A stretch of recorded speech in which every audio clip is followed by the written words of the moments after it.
Katekese singkat dari Katekismus Gereja Katolik. Hari ini kita mendengarkan Injil dalam Ekaristi Harian dari Markus bab 12 ayat 28 sampai 34. Dikatakan tadi, datanglah seorang ahli Taurat kepada Yesus dan bertanya, perintah manakah yang paling utama? Ahli Taurat seperti kita tahu itu orang-orang terpelajar pada zaman Yesus. Kita mendapat salah satu contoh, satu dari mereka yang bertobat yaitu Paulus, orang yang sangat terpelajar dan pengajar-pengajar agama, penafsir-penafsir Taurat pada saat itu. Kiranya mereka bertanya, atau dia ahli Taurat tadi bertanya, perintah mana yang paling utama? Bagaimanakah Gereja Katolik mengajarkan kepada kita di dalam Katekismus Gereja Katolik berkaitan dengan perintah yang paling utama itu? Kita baca nomor 2083. Yesus menyimpulkan kewajiban manusia terhadap Allah dalam perkataan, kasihlah Tuhan Allahmu dengan segenap hatimu dan dengan segenap jiwamu dan dengan segenap akal budimu. Matius bab 22 ayat 37. Perintah itu juga bisa kita baca di dalam Injil Lukas bab 10. Kita tengok Injil Lukas. Ini Injil Lukas bab 10. Pada cerita tentang orang Samaria yang murah hati, mulai ayat 25. Pada suatu kali berdirilah seorang ahli Taurat untuk mencobai Yesus. Ini di dalam Injil Lukas mencobai. Kalau di dalam Matius tidak dikatakan mencobai. Katanya, guru, apa yang harus kuperbuat untuk memperoleh hidup yang kekal? Jawab Yesus kepadanya, apa yang tertulis dalam hukum Taurat? Apa yang kau baca di sana? Jawab orang itu, kasihlah Tuhan Allahmu dengan segenap hatimu dan dengan segenap jiwamu dan dengan segenap kekuatanmu dan dengan segenap akal budimu dan kasihlah sesamamu manusia seperti dirimu sendiri. Kata Yesus kepadanya, jawabmu itu benar, berbuatlah demikian maka engkau akan hidup.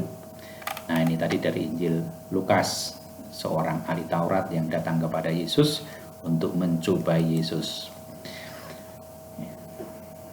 Perintah ini merupakan gema langsung dari seruan meriah.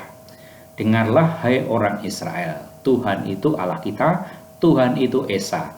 Di dalam Ulangan bab 6 ayat 4. Seruan meriah itu saya cetak tebal karena ini sering disebut dalam istilah teknisnya ini Shema Israel. Jadi orang-orang Yahudi, orang-orang Israel harus hafal Ulangan bab 6 ayat 4 di luar kepala. Allah telah lebih dahulu mengasihi kita. Yang pertama dari 10 firman mengingatkan kita akan kasih Allah yang Esa ini. Perintah-perintah yang menyusul menjelaskan jawaban penuh kasih yang hendaknya manusia berikan kepada Allahnya. Jadi perintah nomor 2 sampai 10 itu adalah jawaban yang penuh kasih yang hendaknya manusia berikan kepada Allah. Jadi dasarnya adalah Shema Israel, perintah pertama.